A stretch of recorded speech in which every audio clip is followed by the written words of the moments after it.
Hey guys, this is Lakea Vargas from Submission District, and my guest is Jeffrey Stout.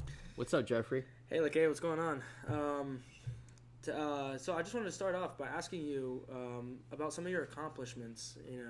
Both of us were judo players, Yes. but I would say you, in a large sense, Mm-hmm. are a little bit more experienced in the traveling and competing realm than I am.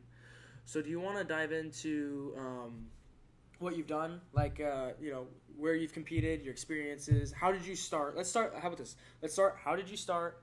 And let's talk about your career from then on out. Yeah, so basically I first started doing Jiu Jitsu, Jeff, and when I was doing Brazilian Jiu Jitsu, I started in West Palm Beach, and I was doing karate before Brazilian Jiu Jitsu, and my karate sensei, he didn't want me to spar because he just thought that I was too extreme when I would spar. Okay. Like Too intense. I would hurt people.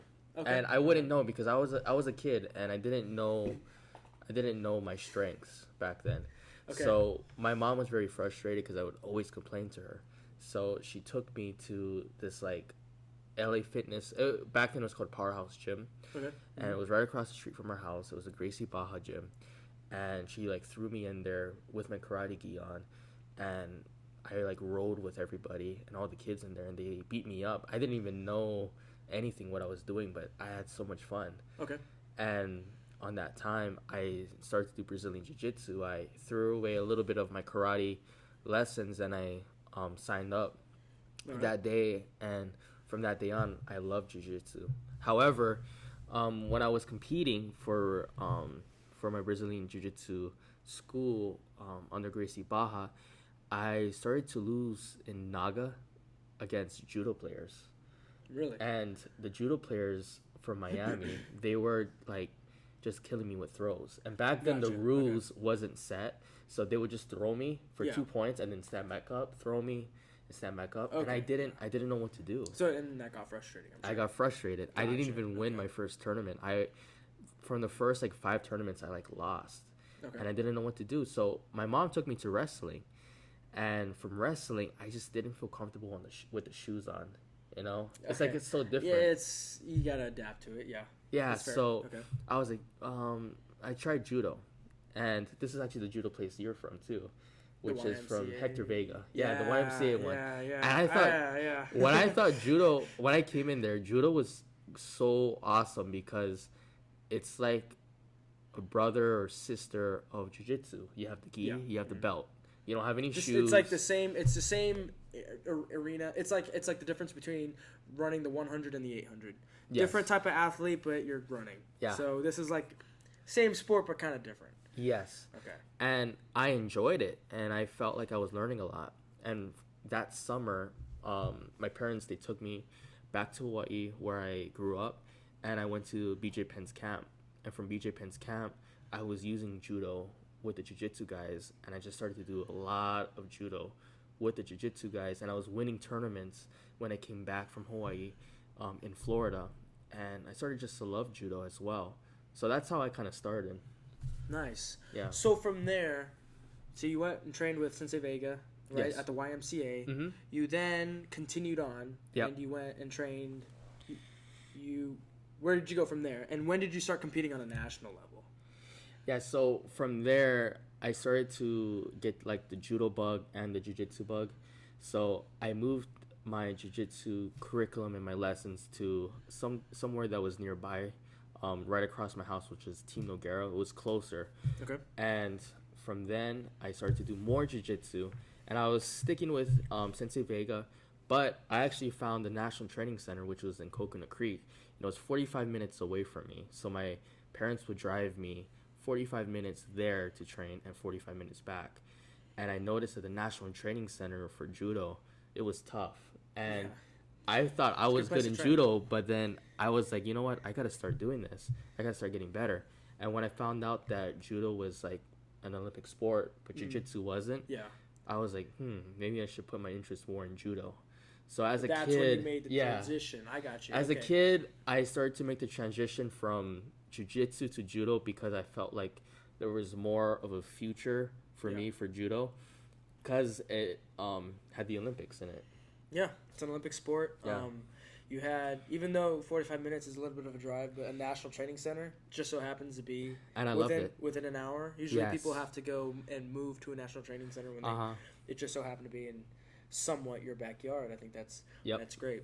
So let's fast forward, right? You've won several national championships. Yes. You maybe have gone to 1 or 2 Pan Ams, but your first, your junior and your end of your junior career, the beginning of your senior career, you start going to World Cups, Opens, things like that. Yeah. How did that start out? How did it play out? Can you give us a timeline on when that happened? I think it was 2016 you started to venture out, or was it 2017? Well, right after Rio Olympics, the National Training Center, they looked at all the athletes, and I was fortunate enough to be part of the competition team. So I would compete for the U.S. under the National Training Center, and I enjoyed my time there because from there I competed for the cadet world team, the junior world team, and the senior world team. Okay. So those are 3 huge accomplishments. And I try to set those goals for me when I was younger because it prepares you for the senior level. Yeah. But I think one of my biggest competitions that I've done, and I'm proud of it, and I wish I did better though, was the 2017 senior world championships in Budapest. And I went up to the 4th round. Unfortunately, I lost to the Georgian, but I really learned that I could do it. You know, I could go ahead. I could accomplish these judo things. So to put this in perspective, you were still a junior. Yeah, I was still to a junior. win 3 matches. And I don't want to throw shade or anything like that, but like other U.S. athletes, they commonly went 0-1. Usually, typically, not throwing shade. Just it's a very hard competition. So for you to go 3-1 is a huge accomplishment as a junior. Yeah. How old were you? I think I was. It was 2017. So you were were 20. Were you? Yeah, I was 20. 20 I just years old. turned 20. Okay, so last year juniors, but still 3 matches, having gone from basically across the world. You know, it's not your home turf, not your home territory, not your climate. Yeah. Really under the radar. Yeah. And then from there on out, did you see yourself grow? Did you have different things? Did life hit you like a train? What happened? I felt like life became reality in a way that even though I did really good in 2017, I tried to keep it up in 2018. I got bronze in the 2018 Pan Ams in Costa Rica for seniors. Nice. That was a huge accomplishment. But then after that, I don't know if I was burnt out. I didn't enjoy as much. We saw a little bit, and it's not uncommon, but we saw a little bit of a dry spell. I think we went. Yeah. I want to say maybe 3 or 4 competitions, and yeah, I felt that way. You know, competing. I kind of I missed home. Kind of thought about other things. Yeah. And as an athlete, I think you need to have goals. You need to have goals set for you, and even if you're unfocused, you could go back to those goals, whether they're short term or long term. You know what I mean? Yeah. But 100%. I have to say, moving back to Orlando, I wouldn't have changed anything because switching from living down south in South Florida at the National Training Center and then moving to Orlando, I felt like it was a good way for me in the time that I was in, because I've learned a lot and I've connected with different people. Okay. Yeah. You know? Yeah, definitely, 100%. Plus now it's a different world for you because now you're employed. Yep. You know, and you're running your own business, right? So we got, as an athlete, you also have your athletic goals, right? We've seen kind of a break because of this year, you know, with the whole coronavirus thing and all that. But also now we have business goals. We have bigger things. I know you're also looking to become an investor in multiple different things, and yes, you know, so we got bigger and broader goals. And are you going to be grounded in Orlando, or are you going to be on the move, or what should we expect from you in 2021? 2021. Or do we not know yet? I don't want to say it. I don't want to say it on the so mic. we're keeping it a secret. Okay, but I want to keep it a secret. But we know what we're doing. I know what I'm doing. Okay. I myself, I'm working still on my vision board, and on my vision board I have like visuals of like cut out magazines of like gold medals and different stuff. I don't want to explain the whole thing because I would like to spoil it. I don't want to spoil it. So I want you guys to actually see it happen, something big, real time and present. Something big's coming. All right. I mean, I don't want to like big things. Well, that's okay. I don't want to hype things up. Well, as long as you hit your own personal goals, a lot of times people don't know if you maybe hit a certain amount of net worth, and people don't know that. You don't necessarily tell people that, but like some things that you can't hide. You go and you compete and you win. Or you place and you start to raise eyebrows. Yep. It kind of depends. I do have to say, in this world, everyone looks at results. Everyone looks at results, and in the end of the day, it's on black and white paper or on the screen. Yep. And that's what they look at. They don't look at, oh man, it was a close match. But they remember who won first. They remember the guy who won gold. And the guy that's silver, nobody's ever heard of him. Nope. So, although not really true. I mean, in judo, it's like usually if you make it on the podium, you're pretty popular. But outside of that, then it's like. Ugh. So what about you, Jeff? I want you to explain to our listeners, like, how did you get started in judo and even jiu-jitsu? So you're a second-degree black belt. Yeah. And you just got your blue belt this year in jiu-jitsu. I did. And that's amazing accomplishment. So my story is not as exciting at all. Fun fact, I did not meet him until like 2014. 2014? I think so. 2014, okay. I was 14. He was 16, right? Okay. But I used to live in South Florida. And we actually started, when I was 8 years old, I started at the same club he did, just a few months apart. I think I actually started before you, if I'm not mistaken. Yes, you did. Yeah, so after I left, I moved to go to Oklahoma, right? Like, I want to say like a few weeks later, he then started judo at that place. Weird coincidence. But it was interesting. So the way I got started was I was actually doing gymnastics. And I was also... And that's perfect for young kids to learn gymnastics, like tumbling. You Yeah. start knowing your body awareness. Yeah, I also did ballet, which was interesting. It actually worked, That's a fun fact. Fun fact, looking back, I kind of wish I didn't quit because, I saw a picture. I was like a little kid, right? And it was With like a tutu on? I didn't have a tutu. Okay. They had like a male version, right? Okay. But I was in a sea of girls, right? And I was just like, I'm embarrassed because this is a girl sport, right? Or it's not even a sport. I guess it's a performing art. I guess it's a sport. It's hard. It's very hard. It's hard. It's I haven't done it, lot but it of looks credit. hard. Yeah. But looking back on it, I'm like, man, I shouldn't have quit. But it's okay. It's fine. It's history.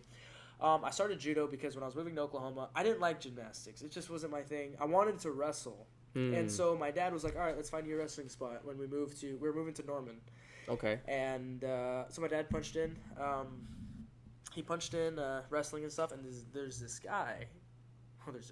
There's this sensei there who's like a two-time, should have been a three-time Olympian. And the only reason why I say should have been three-time is because one of the times that he qualified to go, it was in the USSR, and it was during the time where U.S. and Russian relations weren't the best, right? Yeah. So, right? What is his name? His name is Sensei Pat Burris. He's like one of the best in the country. He's a legend. He's a legend, living legend. He's Living great. legend. He's the nicest guy. And he's still when in he's Oklahoma, not coaching right? you. No, I'm just kidding. No, but he has coached against me multiple times. yeah, actually, so okay. There's a little like unknown. I don't think Kitsusai knows them very well, but we used to compete against Kitsusai a lot. So We know them. Okay, so a lot of times, for the longest time, USA Stars kind of. I'm sorry, the club he's from is from USA Stars, and so we always did super well on the national level. We always won, not always, but a lot of times we won either first, second, or third. Team trophy at Dallas Invitational, President's Cup, JOs. And those were huge tournaments in the Big U.S., tournaments, national tournaments. We always did very well. But our competitor, the second guy or the guy that would beat us would always be Kitsusai, which is the place he's from. That's that place in Coconut Creek. Mm-hmm. So actually, like, our relation actually goes back. We didn't become friends until like 2014, but our clubs were battling it out, and we'd be in the same We're competition. huge rivals. It was like We were Miyagi huge rivals. versus Cobra Kai. But we're both like we were both Cobra Kai. Yeah. Nobody was like, wait, Mercy, whatever. No, both teams were like, we're gonna attack and we're gonna throw and we're gonna be the first ones to rip your head off, basically. But and that was good competition what's that you gave us. Actually, it was, and there was a lot of good players that, unfortunately, because of life, they're not doing judo or they're doing it recreationally. They can't compete. But a lot of good athletes came from those two schools, and And I give a lot of credit to both coaches because that it's not easy because that takes years, maybe even decades to develop a club like that. It's not easy. It's not like it's a school thing. Yep. No, it was great. It was so awesome, and it's exciting because in next year I'm actually, assuming I get accepted to OU, fingers crossed, for a master's program. I'll actually be returning to Norman, and I can't wait to get back and train with those guys. It was fun. I went back up there. Actually, that's the reason why I'm a second-degree black belt. They actually surprised me. I went up there, and I thought I was going up there to tour OU, which I was. Yeah. But they're like, oh, yeah, come and train. So I was training there for the past couple days. Of course, the training was excellent, just like how it was. Sensei Pat was there. Sensei Pat was there. A lot of the guys were there. Yeah. The facility is awesome. But, of course, on the last day, they're doing some promotions. A couple people got promoted to yellow belt. One guy got his brown belt. And they're like, oh, Jacob Anthony, which is one of the competitors there and one of my good friends, got promoted to Nidan, right? Oh, wow. He got promoted first. I thought that's what it was all about. And they're like, oh, yeah, just stick around because we're going to have promotions, whatever. I was like, yeah, sure, whatever. Right, and so they called big surprise back. right there. Yeah, and so they're like, okay, all right. Oh, do we have one more? Oh, Jeffrey, come up. And I was like, that's nice. Man, it was well done. That was good. No, it was great. It was awesome. That was a huge surprise for you. Huge surprise. I love this. I love. That's a huge accomplishment too. I appreciate Going it. to Nidan. Yeah, that's nice. It was a good time. No, but that's actually the history between he and I. Our clubs were competitors. We're rivals. It's weird. No, it was weird because we started at the same club a few weeks apart. Yeah, And then we didn't see each other though in our first club. No, but Jacob, the guy that I mentioned, used to fight him all the time. Yeah, and Jacob Anthony. Yeah, and so they used to be rivals and. Well, honestly. Okay. Lakea beat him every time, but he's still. I think it was just he just had his number. I don't know what was going on. He's still all credit to him. He's still a good player. Yes, very good player. Yeah. Very good athlete. Very good person. Yeah, he is. I remember at U.S. Open, he even told me, he's like, "Get ready for the finals because you and me are gonna meet up." And I was like, "Who are you?" And honestly, I really didn't know who he was. And then someone said, "Oh, he's from USA Stars," and then I was like, "Okay," and then I ended up not even fighting him in the finals. Oh, did he not make it to final? No, he lost in the finals. Oops. Or he lost in the semifinals. But man. But explain to me more about your judo Okay, life, yeah, your I'm sorry, I judo got completely journey. sidetracked. No, but that's basically what happened. So there was some wrestling, but judo was a big thing there. So my dad's like, you know what? He was going there a few months before we moved to Oklahoma. So my dad went there. He tried out judo. He'd never done judo before, but he played wrestling. He played football and wrestled as well. And he did judo, and he got thrown many times. He had black and blue ribs, but he ended up loving it, and he knew that I would love it, which he was absolutely right. So I started doing it, and ever since then, I've just been doing it consistently. And that's good. It was awesome because the training was always intense. It was always awesome. Mm-hmm. We never had to worry about anything else other than just competing hard for Sensei Pat because you always want to compete hard for him. Of course, he represent. He will represent, but also the culture there is unlike I've been to many dojos, and I've never been to a dojo where it's like they have certain values, right? You don't just compete for yourself or your family. You compete for the entire club. Yeah. And I know a lot of other senseis preach that, but it's just the environment there. It comes from the parents, it comes from the coaches, and it comes from the athletes themselves. Yep. It was like like I said, I've never seen another country in America where it's like that. Some gyms come close in one way or another, but I've yet to see one. And I'm not trying to throw shade. It's just the club in Oklahoma it's unlike anywhere else. If you guys get a chance, I don't know why you'd be in Oklahoma. Yep, and I'm still yet to visit there too. He's never been to the state, but so hopefully this year, 2021. That's one of my goals for 2021. Yeah. The place is unlike I've ever. If you ever are in Oklahoma for any reason, I don't know why. You'd be in Oklahoma. For farming?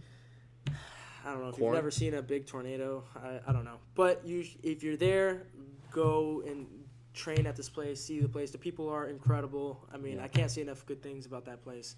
But anyway, unfortunately, obviously, I had to move away and I had to come to Orlando. Which honestly, don't get me wrong. I love the state of Florida. I love Central Florida now. It grew on me. I love this state. But at the time when I moved from Oklahoma, I hated it. And it had nothing to do with the people here. It's just when I came here, it wasn't just that we had to focus on our training. Because the gyms here were so new. It was small. It was small. It was like a culture shock. And then people would keep going in and out. There was a bunch of beginners. It was hard to train. But it wasn't just that. We had to worry about whether the gym was going to stay open financially. And which gym was it? What's that? Which gym was it? Well, it's hard to say because it was multiple gyms. It was the same coach, but it was different, like, managers. And sometimes it was frustrating. It was always changing. We had to go back and forth from Tampa for the longest time until they actually moved it. We lived in Orlando, and we had to drive to Tampa for practice and drive all the way back 3 times a week. And for you guys who don't know that, how long is the distance, time? It was about 2 hours. 2-hour drive going there and 2-hour drive going back. And this was under Sensei Sasaki. This was Sensei Sasaki, and it wasn't his fault. It was just his club was in Tampa.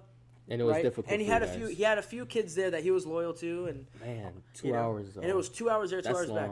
Eventually, he moved it to Orlando, which was good for you. But it was good for me. But man, we did the karate place, the ATT, and that's when I met him. Yeah, right. He moved up from South Florida. It was the karate place. Yep. No, yeah, and then it was. They were like Marcelo's mixing place. A karate place with a judo place. Yeah, it was a little bit weird. It was a small mat. It was like one of those like. It wasn't like good karate either. It was like one of those. McDonald's. We want to make money. McDojo. Yeah, it was like a McDonald's burger, karate burger. Here's your black belt. King Pay karate. $1,000. Yeah, like fee, whatever. It was a karate place. Then it was Marcelo's, who was great. It was awesome, but it was just so small. It was so small. It was actually out of a CrossFit gym, and they threw mats. Yeah, and then it was. I don't know if we're allowed to name names here, or like name gyms. names. We partnered with ATT Black Box. Yes, we were part of the American Top Team. It was all good. And it was good because we had Jiu Jitsu there, we Yeah. had Judo there, we even had Muay Thai there.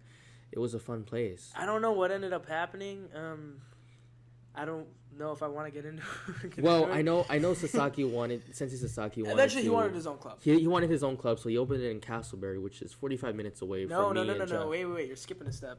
From there, after that. Oh, yes. Then we had another place in a warehouse next to. It was a garage, which I personally liked because it was okay. Here in America we train out of warehouses, out of huge garages. Yeah. Like when I was training at the National Training Center, it was a garage, it was a warehouse, and going from there, it was a warehouse. But I guess he wanted a storefront. So from the warehouse, he moved to. Well, the thing about the warehouse, when he went to the warehouse, there was this place.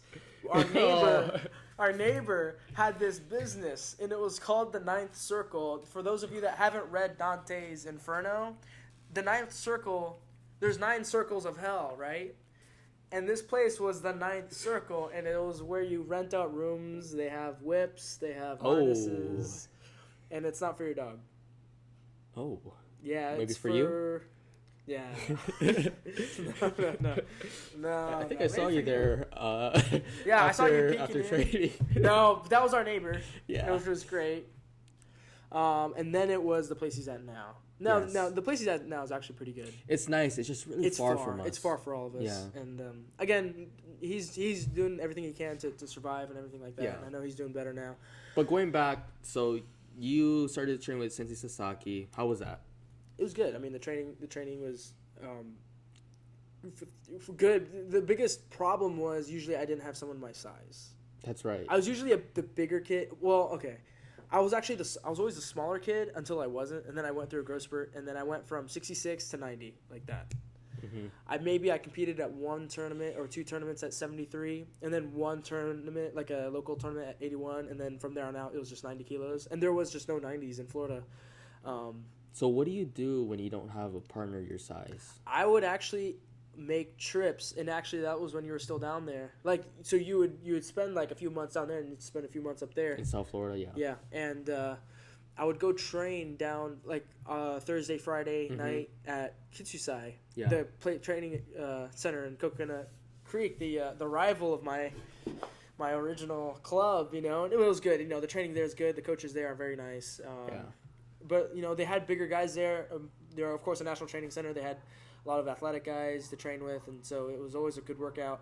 Mm-hmm. I always, it was dead by the time I was done with one of their practices. Yeah. But it was difficult. And that was a warehouse too. No air condition. The problem is that that's 4.5 hours down and 4.5 hours back. So it wasn't feasible, And of course, they were like, okay, well, do you want to stay? Do you want to live down there? And yeah, come and live. I'm not. You're more of an Orlando boy. I'm not a fan of South Florida. South Florida, if you guys don't know, it feels like a different country. It's a different state. I'll say a different state. It's different from Orlando. Orlando, it's a lot more relaxed. In South Florida, I don't know. It just feels congested, humid, big roads, gridlock traffic always. Bad roads though. Bad roads. Not updated. I don't know. It's not really my thing. But no, it was. But the training there and the folks there are real nice and they train hard and all that. But it was always kind of difficult. I would say I was doing that. Last year was actually my most eventful year. Yeah, so explain to us. I mean, I know, but explain to the listeners, what can you say is your biggest accomplishments in judo? Definitely qualifying for. It was all last year. Qualifying for Junior Worlds. Okay. So it started out right. I competed at Scholastic Nationals in 2019 in. Where was it? Oh, Colorado Springs at the Olympic Training Center. Uh-huh. I took gold. I qualified for Junior Worlds, and then about a week after, I flew out to West Point because the NCJA was having their collegiate nationals. And that was a big win for you. It was a big one because it qualified me for this year, 2020's collegiate Pan Am Games, which eventually got canceled. So I actually qualified for two things. But that got canceled, which is whatever. It was fine. That's unfortunate. Honestly, looking at it now, I don't know if I would have been able to go. Oh. Because of how this year turned out anyway. But it was fine. Yeah. I took gold at that, and then after that, I was making trips down to Kitusai. You were traveling back and forth to Europe? That year, in fact, that spring, I met a lot of friends that would become my good friends, actually. And then that summer, I had to go to. I competed so it goes on a stretch. I went to Canada. I competed, and then I spent 2 weeks in Germany and Czech Republic. I came back, competed at the U.S. Open. I was back for 4 days, and then after that, I went back to Germany and then went to Poland and then Romania to compete in 4 competitions and train at 4 camps. That's a lot. Yeah, and then came back, and, dude, I was exhausted. I was trying to get as many points. I didn't do too great, but I was trying to get as many points as I can. And it was actually pretty cool because, or funny, actually. We were looking at past videos in our camera rolls, and we saw, Jeff had his shirt off doing, the push-up Man, thing. I was, he was, twice really the whipped, size. ripped. I know. I'm, looking at myself now. I was watching it. I'm turn it off. Now you have, more of the quarantine body. I know. I got the quarantine the lockdown, body right COVID-19 body. All right, man. You're making me feel bad. No, I'm just kidding. Well, I'm twinning with you. Yeah, man. Look at you. I know. I'm just kidding. No, it was good. And then I went to Marrakesh, Morocco. That's where the Junior Worlds is being held. I had 2 great coaches. Sensei Serge Bosu went. But the guy that actually sat in my chair is Sensei Ari Miller. Excellent coach out of Virginia Beach. Virginia Beach. Yeah, has an awesome club out there. I actually went up there twice to go train with them because they actually have a guy out there. His name's Alfred Brown, and it's. I know he has his own life goals, but when he goes and competes at nationals, it doesn't matter. He'll compete against our Olympian. Our Olympian will come out, and Alfred, this guy, just comes in and he just, without even training, just beats this guy. And that's judo. And he just beats this guy. No, but he's beating him over and over and over again, and he just waltzes with a gold medal. So his style is perfect. And then I ask him, I'm like, dude, why don't you compete? He's like, I don't have any money. Plus, I want to join the Navy, and I don't feel like it. I'm like, this guy that doesn't feel like it just waltzes in here and beats our Olympian, and it's oh man. But anyway, he was there at Virginia Beach. That's why I went there. Him, and also because the coach, I found out that was going to be the coach that was going to Morocco. Worlds. Yeah, Junior Worlds. So I was like, no brainer. So I went there. Excellent people. Can't say enough about them. Funny enough, that dojo is actually called USA Stars East. Oh, so it's USA Stars and then USA Stars East. It's almost like their, I don't want to say franchise, because it's not like not like those McDonald's type of things. It's just, it's like one. Just the second part. It's like the second part because Sensei Ari Miller was a student of Sensei Burris. Yeah. Again, can't say enough good things about him and his club, and I know those guys train hard and they have a lot of good people there. But anyway, trained there, and then I went to Morocco, which was a fun trip. Unfortunately, I lost my first round to Italy. That guy was kind of strong, but he ended up getting bronze. So I was like, you know what? All right, I went the distance with a guy who got bronze because he never threw me. He just it was like overtime, and then I got like a Shido, which was questionable, but that's me being salty. Whatever. Whatever. It was fine. Honestly, I felt I was in better shape than the guy. I felt I was stronger than the guy. Yeah.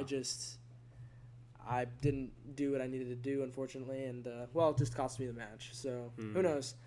But yeah, that's my story. And then ever since then, obviously 2020 hit, and I haven't really been too active. And then I have my quarantine body. So there you go. And then 2021, we're gonna transform. Yeah, we're gonna get even fatter and slower. No, I'm just kidding. Yeah. So people who are listening to this, we're gonna get fatter. Yeah. You hear that, competitors? We're gonna get slow and weak and.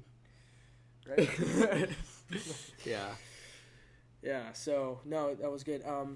Anything else? I mean, so we kind of went through a brief summary. I think for the first podcast with you guys, I really wanted to invite or explain about who we are, and I wanted you guys to just listen to how we started, Yeah, so for those of people that are all watching live on Lakea's Instagram and then this one right here on my phone, we're actually shooting a podcast for Submission District. Right, for Submission District, and we just decided to put this live as well. So yeah, how's it going? So I think that's about it. That's about it. I think we can wrap it there. Yeah. So that's all, folks. Again, Lakea Vargas from Submission District and Jeffrey Stout here, and we'll see you guys later. All right, take it easy, guys. I'll see you.